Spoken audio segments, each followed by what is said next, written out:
Welcome home to USA Global TV and Radio, a place where dreams take flight, with authentic storytelling, diverse perspectives and meaningful conversations, where global stories unite and bridges are built beyond all borders. Discover world-class education, entertainment, hope and inspiration.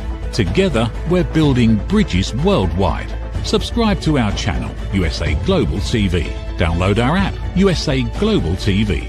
Be our guest or join our team. Visit usaglobaltv.com. Thanks to our founder and executive producer, Dr. Jacqueline Kerbeck. Music score by Yeffy Tang from Cloud Road Music. Voiceover artist Mike Porter. Creative direction by Paul Garcia. USA Global TV and Radio. Your home for global connection. All rights reserved. This video and its contents are the exclusive property of USA Global TV and Radio. Unauthorized use, duplication or redistribution in any form is strictly prohibited.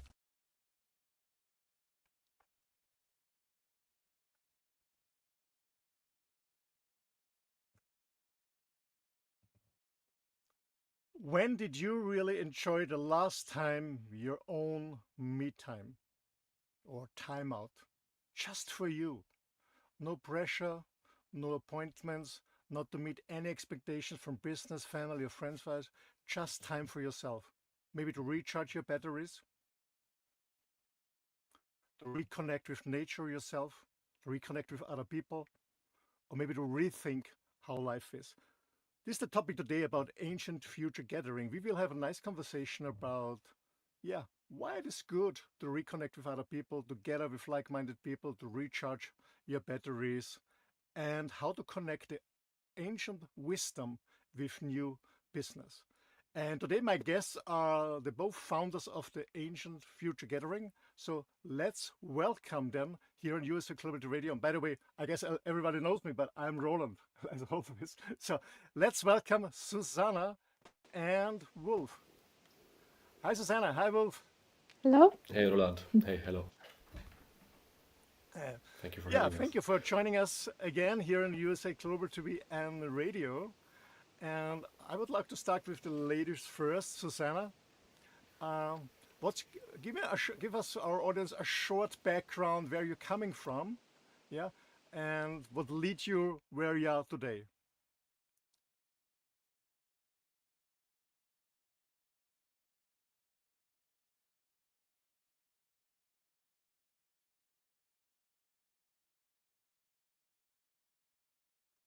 Zuzana, can you hear us? Okay, so let's start with Wolf. Maybe let's. I'm sorry, I can't hear suddenly. As the show started, I can't hear anything. Okay, so we start with Wolf, maybe until the technical issues. Wolf, a short background. Who is Wolf and how you became the person you are today? Oh, that's a very...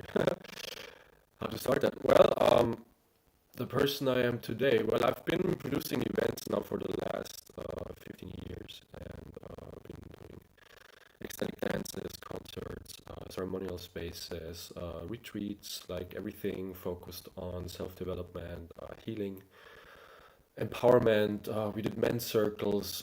We hosted so many beautiful people over the years, and I think it all came from a urge of myself. I was studying nutritional science in Vienna, and I tried to, find my way into the system. I was having these practica in laboratories and all of this, and I just realized, okay, at the same time we were doing the events as a hobby, basically, and I just realized, what really matters to me is when the people come together to our events, when the people leave with some gift that they received in these spaces that we create. And I also went through deep processes myself. My mother died when I was 30. That's now almost 8 years ago, and that brought me into a deep process of grief, and I did not really know what to do with it.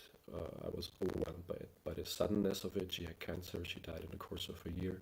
And then I discovered ways of healing of the tribes of the Amazon that work with their medicines, with their way of prayer, with their way of communal coming together in song, in dance, and in yeah, celebration also.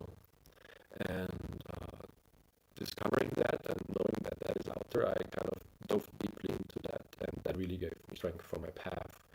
And I feel also that's also what's informing all of my work now. These old ways that were kept alive there, that we lost here in Europe, when I think when it even started with the Roman conquest, of the Celtic Druids and everything. I think we had that connection to nature, we had that community, we had these ways of living together, and we lost them, and they still have it. So that really inspired me, and that informs a lot of what I do.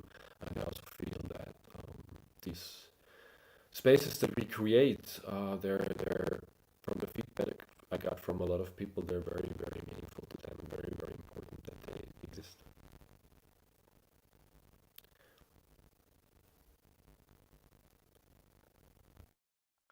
Thank you, Wolf, for sharing your personal story. Zuzana, you're back. What's your personal story? What made you the person you are? Like Wolf said, it was a little bit challenging, some issues.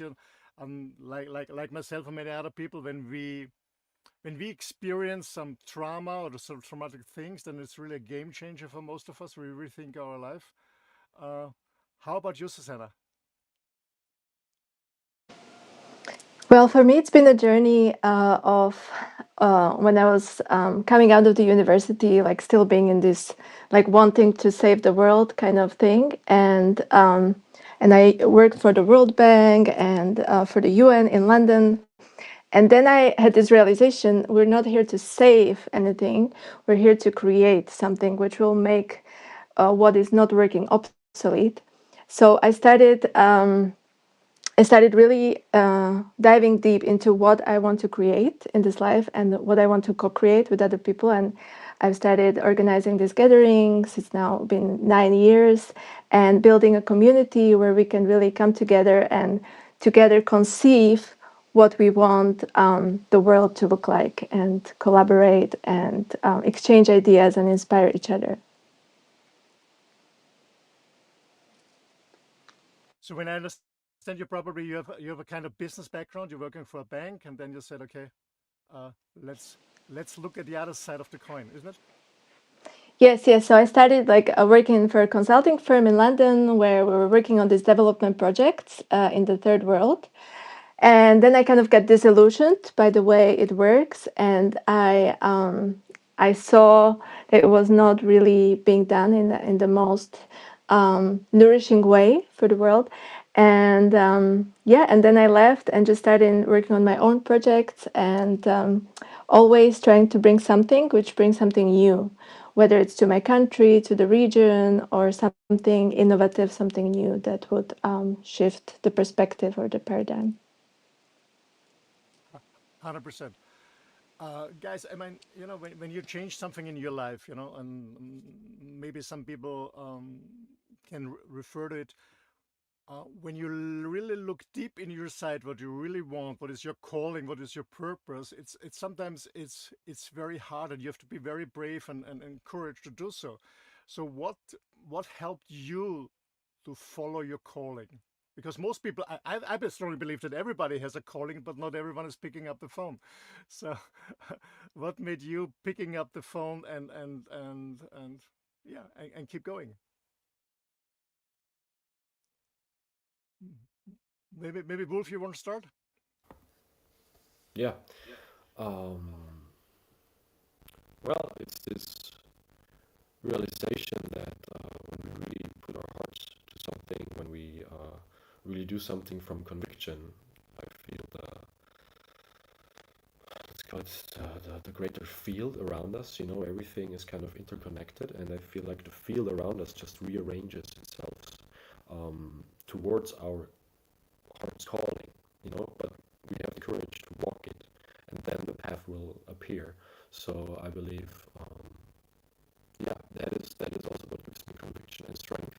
And sometimes also it's not obvious at first that all the things that we do will actually make sense. Sometimes there's obstacles, sometimes there's struggles. But I learned that when we really believe in something that is important to our soul, in a way, to our heart, our inner truth,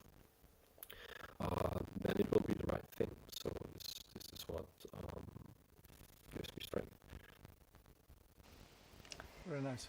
Yeah. Susanna, how Yeah, about and you? for me, it's always trusting the unknown, trusting life.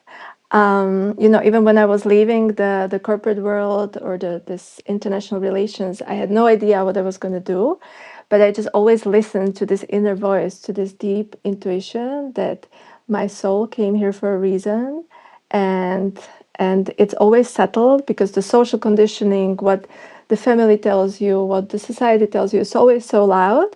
And then just being brave and listen to your own deep, deep voice and knowing in your heart as where you are being guided, yes, has been the way for me. And it's why I always surrender to what feels most aligned for my path. So, Susanna, how did your family react? Or your close friends? You have a job in London. We all educated, trained, go to school, get good note, good marks, and go to university, find a decent job, make some career, make good money, lifestyle. And then I said, okay, I kick everything overboard and just do something new. How did your family, friends react?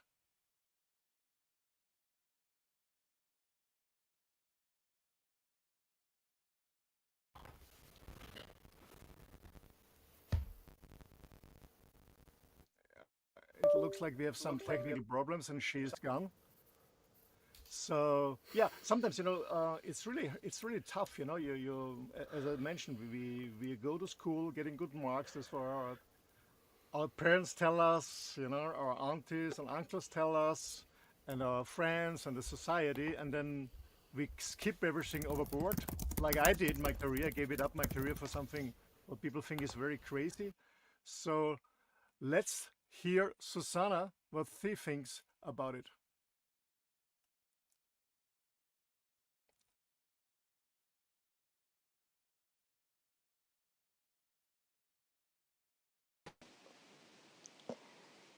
Could you please repeat the question because I dropped out again with the sound? Okay, no problem. I said, can you tell our audience how reacted your family when you give up a good, decent job? You went to school, you were in university, you gave a good job in London on a bank. That's what most people desire, have a good job to afford a good lifestyle. And then they said, no, that's not my life anymore. I follow my calling. How did your parents and close friends react, and how did you react? Well, for me, it already started actually while I was working at the job. I started to actually have physical symptoms of like actual stomach ache and actually having this strong feeling like this is not it. I don't belong here. This is not my path. And I just had to follow it. And I think my family trusts me in that. Like I've always been different and always lived very unconventionally. So they kind of just are like, yes, we let her do what she wants, and I was always able to somehow support myself and find ways how to continue by this trusting, exactly by trusting and by not knowing. The way always showed itself. Always, it's almost like with the future, this is an ancient future gathering. So we want to build a world, but we don't know yet. We have to surrender into this trusting, just like when a woman is pregnant and she doesn't have a plan how it's going to be, how exactly the baby is going to come out, but she trusts, she surrenders, and then it births, then it happens. So this is how I think it will be with the new paradigm, with the world we want to live in, when we collectively surrender into trust. And that's how it's been in my life as well. Just like show me. Okay, doc. I have a following question to you. What is your advice to young women who maybe have parents and they finance their universities, their studies, and then they said, no, no, I don't want to follow this path.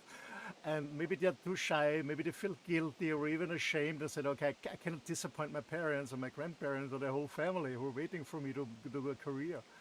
What is your advice to young ladies how they can follow their calling or what they should do? Or what's your advice on this? Well, we are here. Um, and we have to discover our essence, why we came here.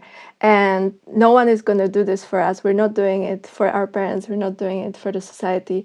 And you will feel it, like your frequency and your energy will rise whenever you do something which is aligned with your soul mission. And the frequency of guilt and shame is just going to make you feel like lower. You're just going to live a life that is half asleep.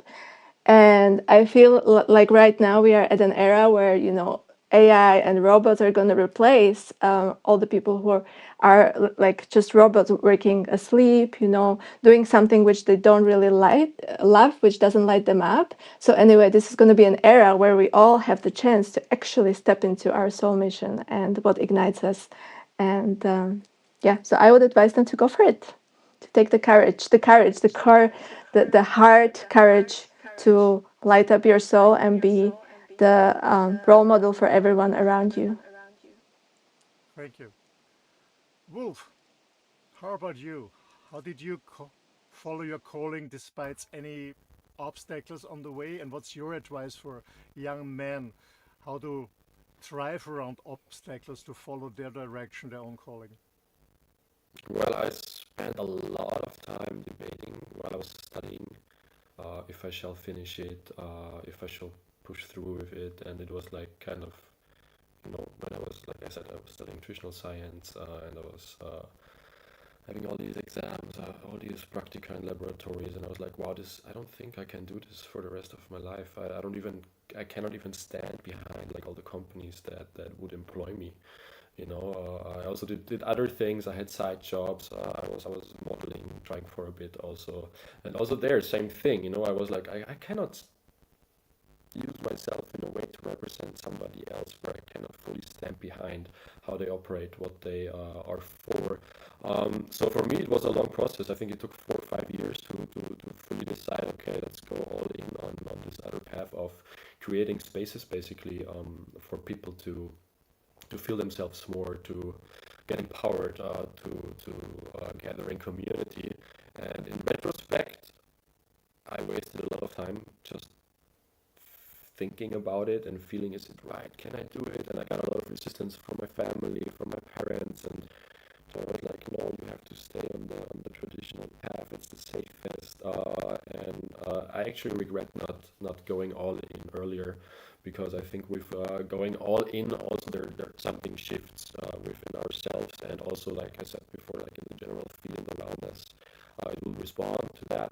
So now I'm experiencing that since a while, that things will fall into place indeed, and I think it's about trusting that, and also trusting to walk into the unknown in a way, and trusting that life will provide, basically.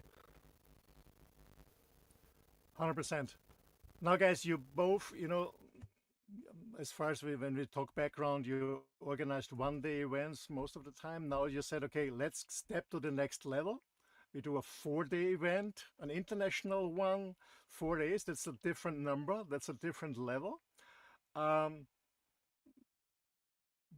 it scary in the beginning, to be honest? Or did you say, okay, let's go and have the courage to leave some gaps? We don't know everything, but just let's go. What was the first month look like? Well, I would like to start with this because for me, there's some saying that the luck is always on the side of the silly ones, or the ones who don't think too much. So when I first did a 4-day event 4 years ago, and I had no idea what I'm going into, and then as it was coming out, I was like, wow, there's so much to organize. But then it just happens. Like, if I knew, I would have probably never done it. And the reason why we're doing these longer events is because like we did 3-hour events, and then 1-day events, and now we're expanding to 4-day events, because it's not about an escape or like coming somewhere and then going back into your everyday life and like going back, but by expanding it to retreats, to actually whole life living in a community or in a hub where you can be surrounded by this energy, you have this support network where you suddenly realize, like, oh, this is normal. Like I can feel fully empowered. I can feel in my heart. I can feel connected to myself.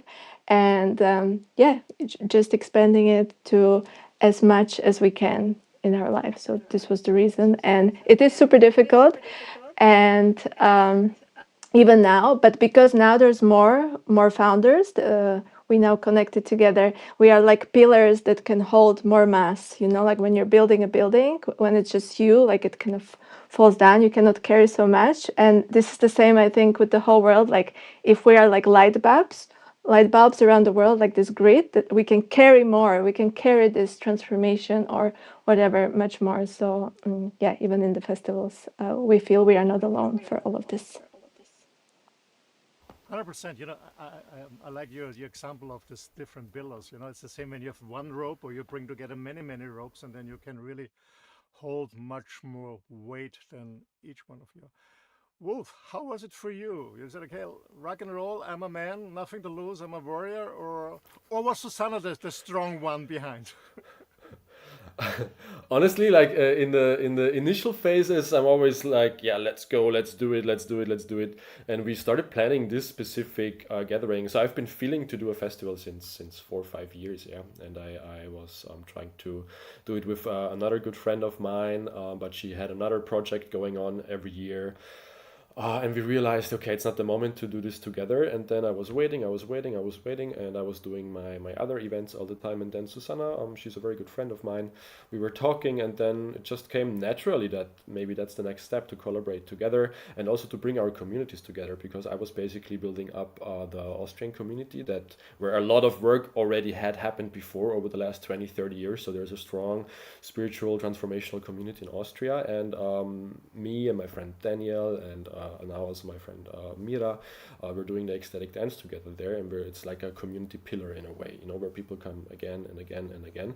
And I have it with the smaller events. Each time in the beginning it's like, yeah, let's go, and then there's always this phase where it's like, all the execution, all the talks with the people who are there, all the artists, and then also to motivate the people basically and invite the people into the space, let the people feel what we're actually creating. And then sometimes not knowing until the last 2-3 days if we actually fill the event. And I realized I get stressed each event again and again. And then at the end of it, it's always full and it's always beautiful. And then I'm like, wow, why did I stress myself actually? I could have not stressed myself and it would have happened anyway. But then I'm like, okay, maybe if I wouldn't have stressed myself, I would not have done the things that were necessary to do. And now also, like in this process with the festival, it was way longer than usual. Usually we have a production time of 2-3 months maximum. And now it's been going on since last June. I think we planted the seed, and in July we were already looking for the location. We had the location in August, and then it was going, and then it was like, yeah, we have so much time, it's all gonna be good. And then in January, when we were about to release all the homepage, the lineup and everything, the location we had booked initially, they canceled on us because they were afraid of too many people coming basically. And then it was the question, okay, now it's already January, like you're supposed to promote a festival already in October, November, so we were already 3 months late in a way, or 4 months.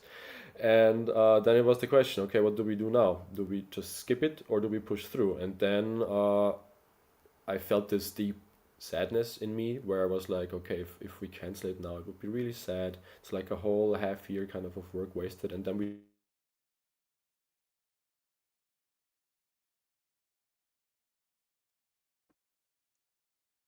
Yes. Wolf, are you still there? Or maybe your network is a little bit hanging.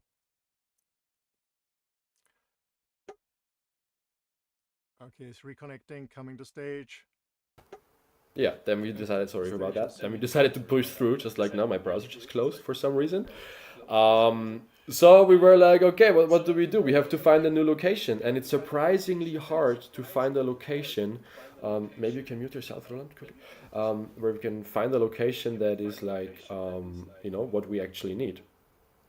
And it took us 2 months. I visited, I think, 9, 10 locations all by myself in Austria. in Slovakia, also with Zuzana together.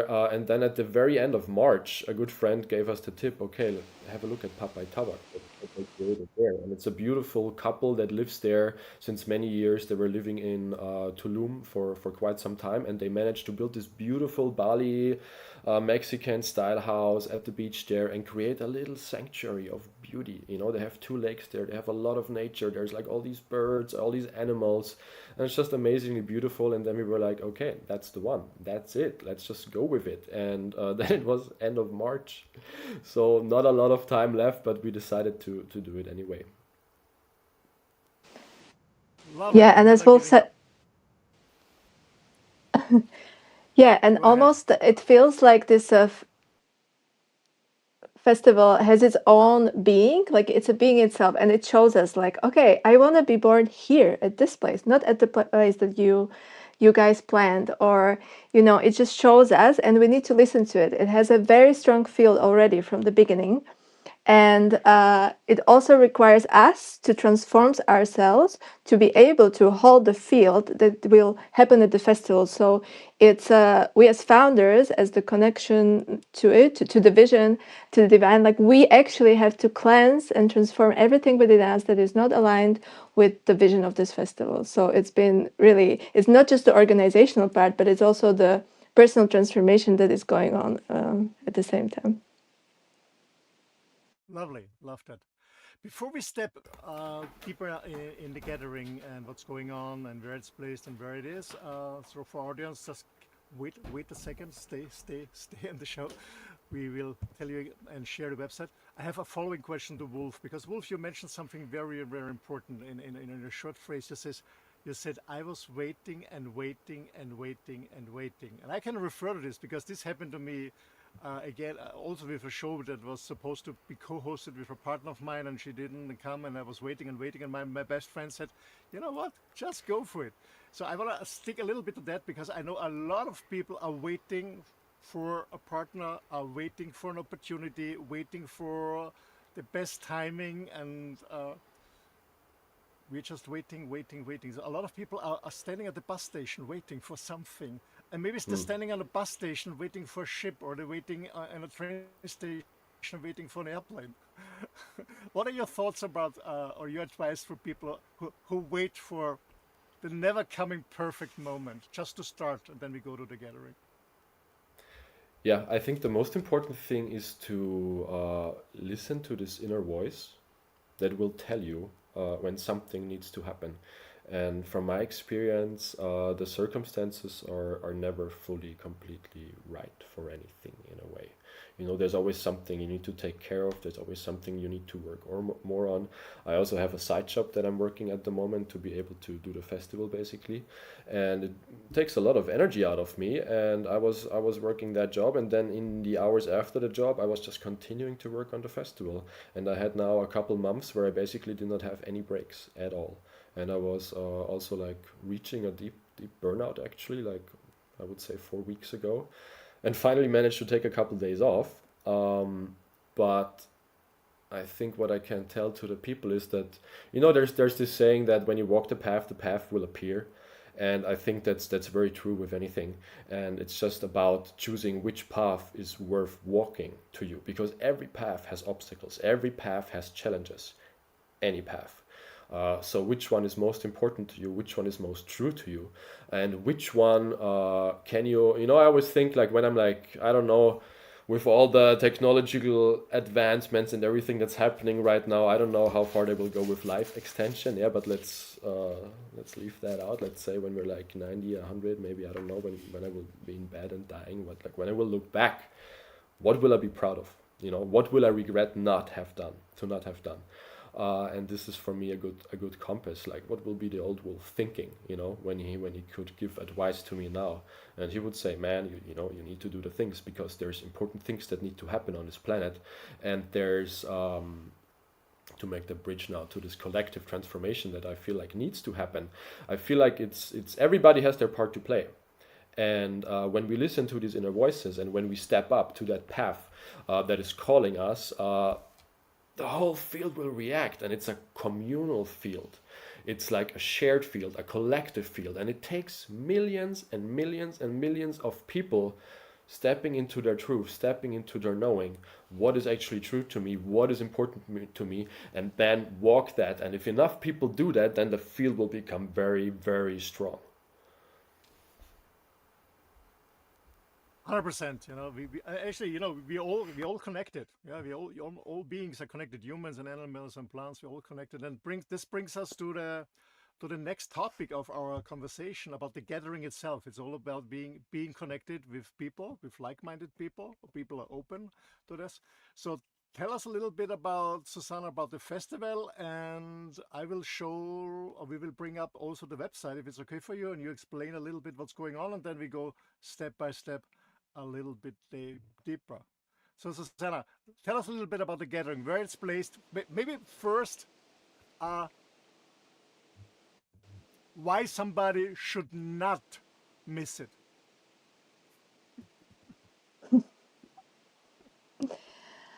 Well, as we said, like the festival is like this conception point, this incubation space where you really get connect.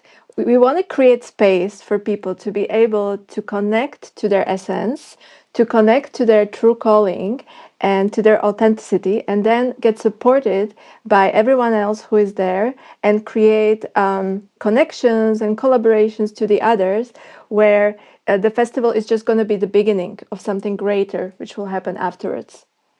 So it is called Ancient Future because we're combining, the indigenous ancient knowledge and the rituals, the tribal, the connection with nature, together with the progress, the modern societies, the AI, everything, the entrepreneurs, the startups that are already building their conscious businesses. We are bringing all these people together so they can become like this mosaic together that will be stronger, and going from the competition model to the collaboration model, and so we can create a world and a space that is not extracting but nourishing for all of us.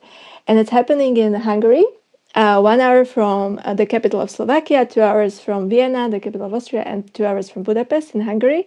And yeah, we're connecting these cultures together, the Hungarian, Slovakian, Czech, and Austrian community, because it's one of the reasons why we do it is to unite, to see what unites us rather than what separates us, and to bring all these people and countries that were separated for so long through the Iron Curtain, the East and the West, the different cultures, different languages together to speak one universal language of our soul, of our essence. So yeah, this is why you can see here, rooted in Hungary, but created by these different communities. So we have also our Hungarian organizers who have been doing events just like us for 10 years. And on the website, if you go down, you can see the lineup. So we have a lot of musicians who will come to play.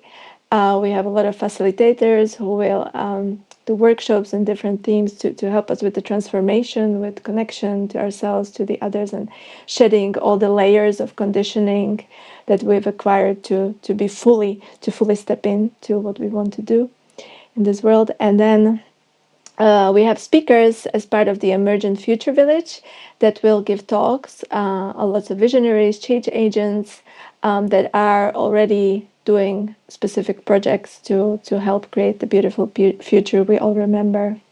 So ancient future, because we all remember the future already within us, within our DNA, within our codes. We just have to remember the ways and bring it forward.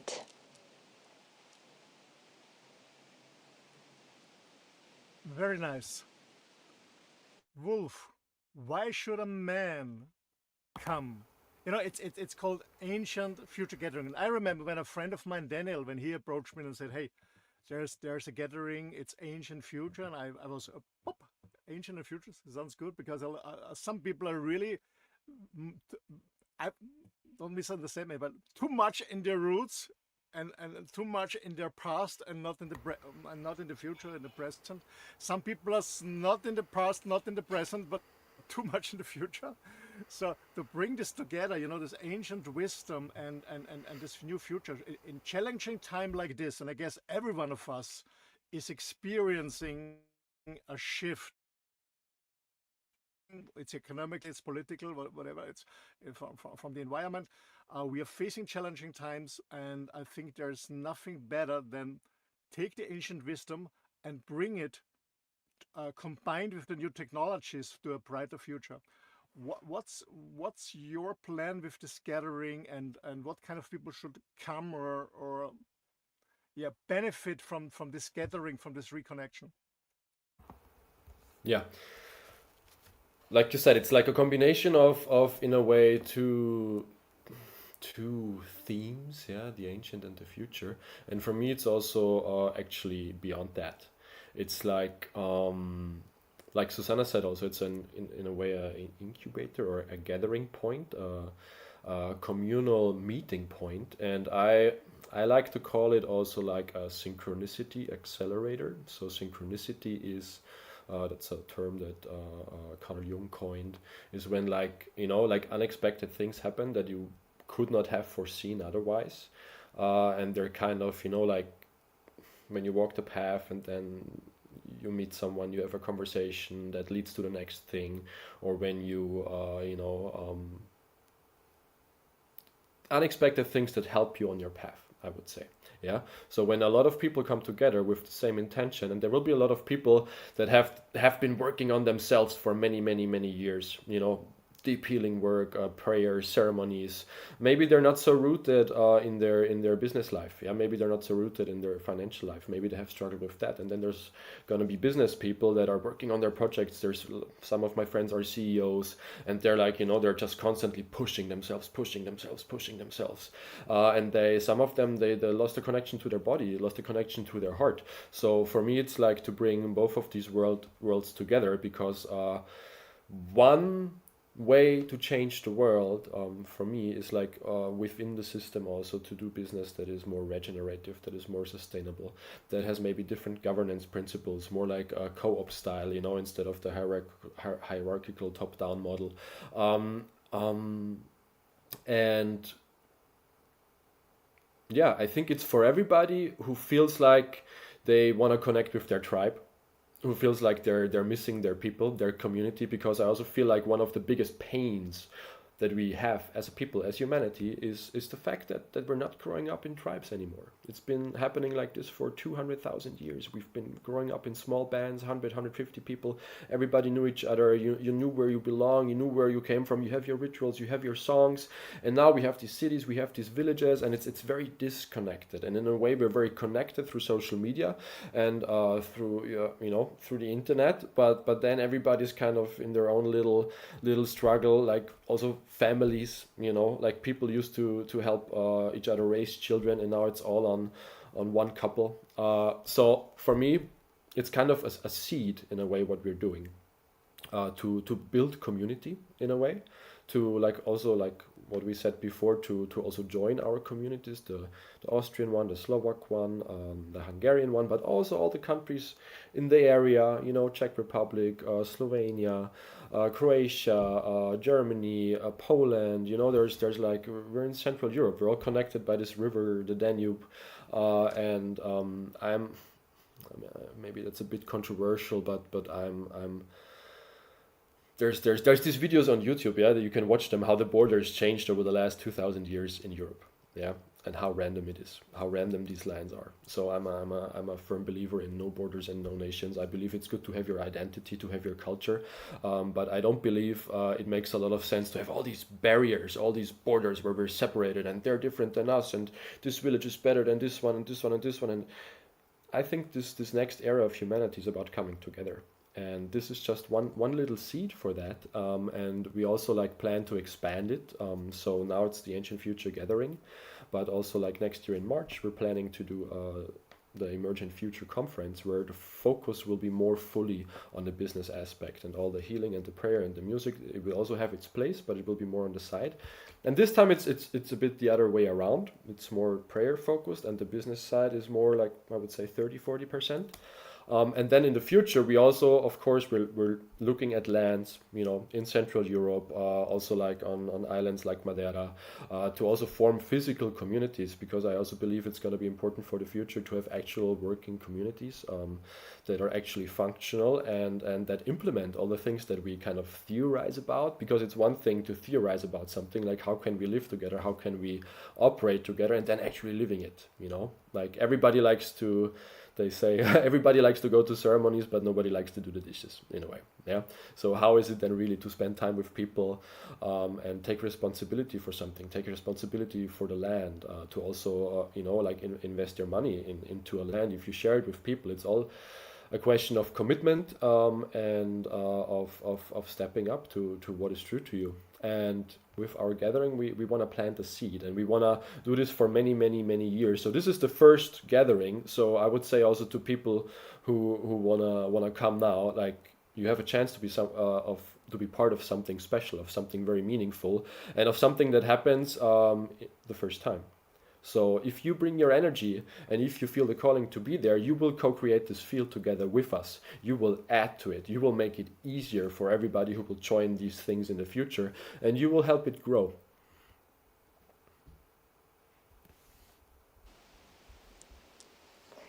Yes, and just like Wolf said, like in the tribes, they always had a way of everyone had their role and their place. And I think now we're coming to an era where we can all remember.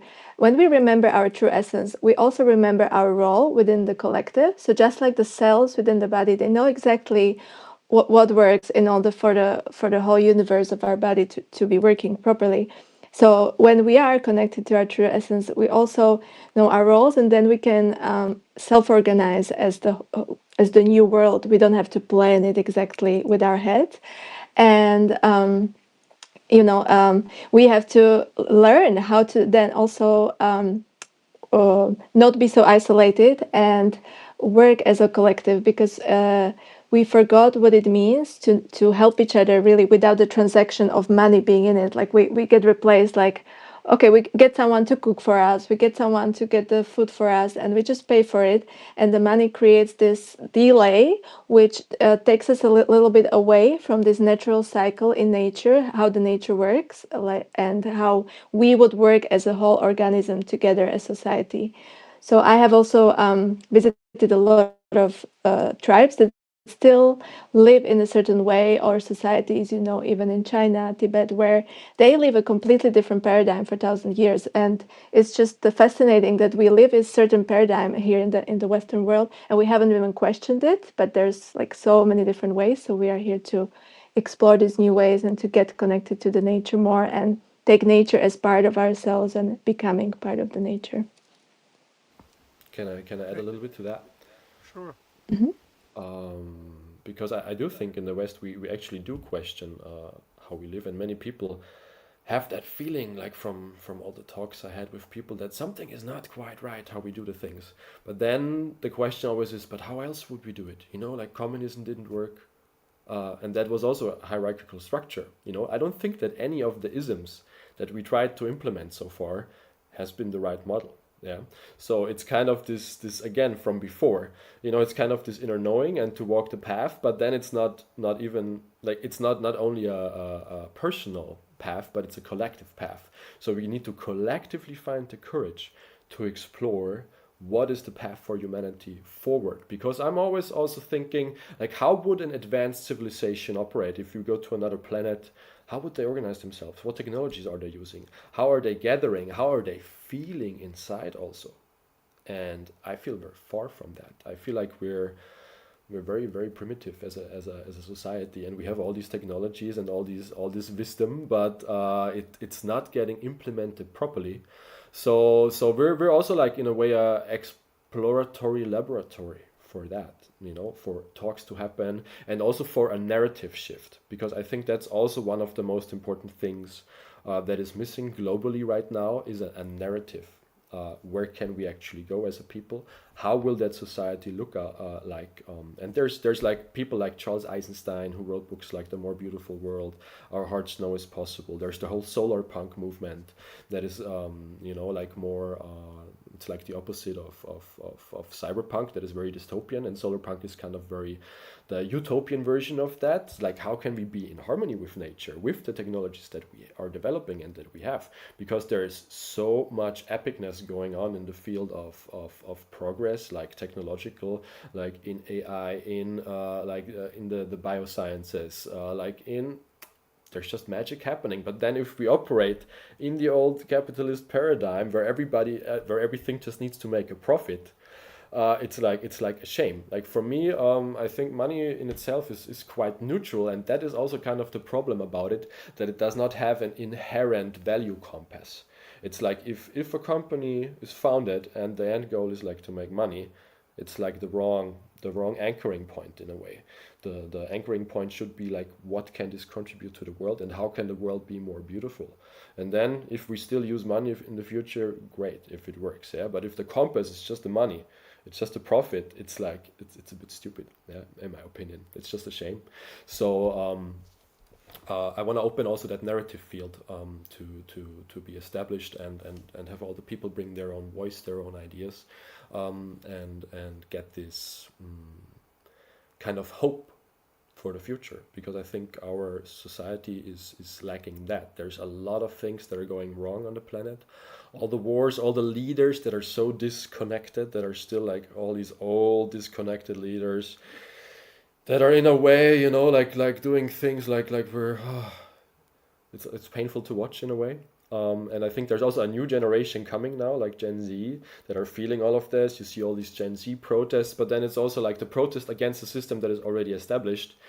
And then what? Yeah, I think protesting against something has its place, but I'm more for building something that we believe in. I think it's way stronger, because then that comes into reality.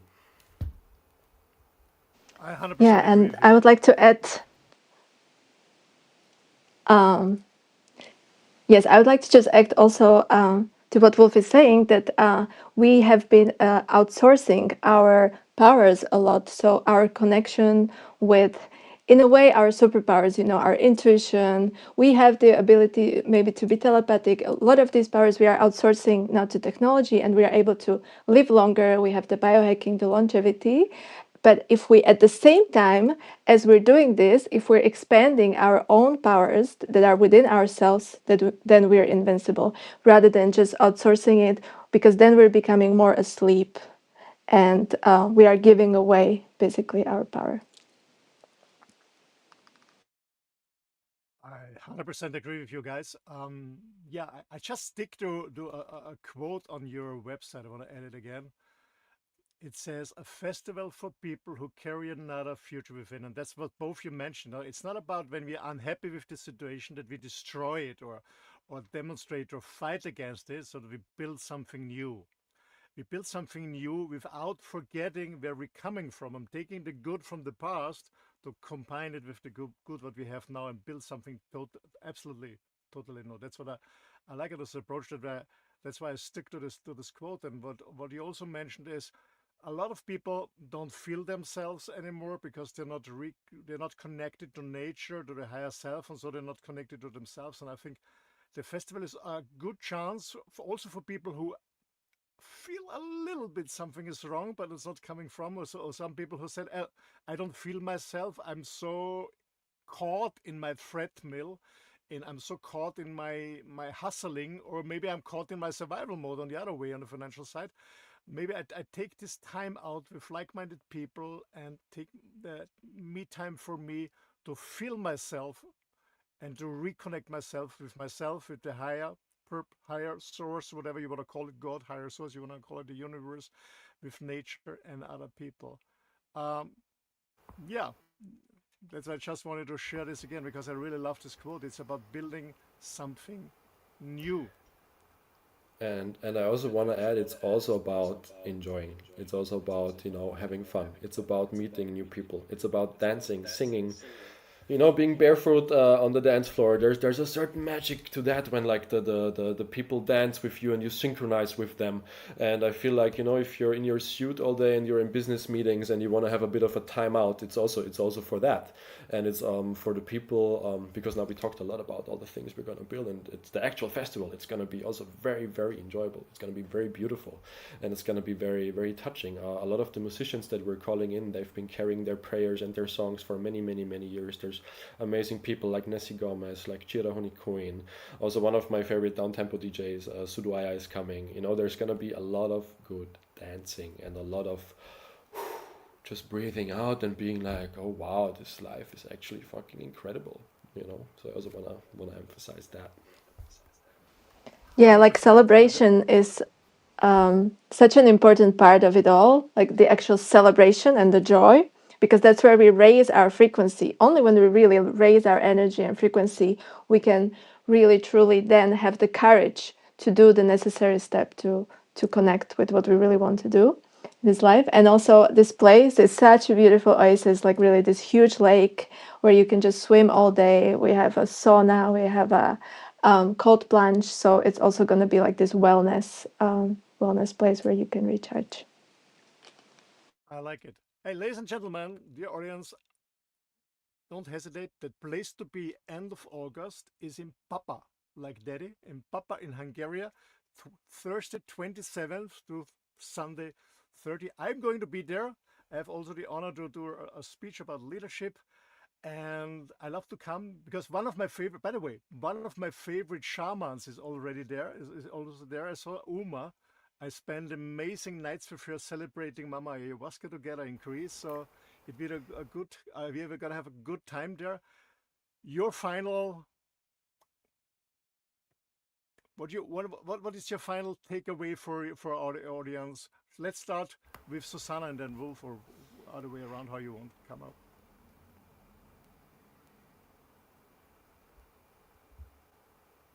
Zuzana, Want to start, Wolf?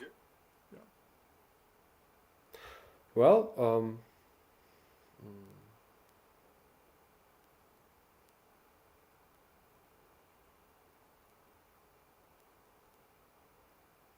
the final words I would just be saying, we're very happy if you come, and we're very happy if you join the field with us and co-create this gathering with us. If you bring your presence, if you bring your heart, if you bring your prayer, if you bring your soul, if you bring your visions, your talks, your hopes, your fears, there's going to be a place for everything, and we're very, very happy to welcome you.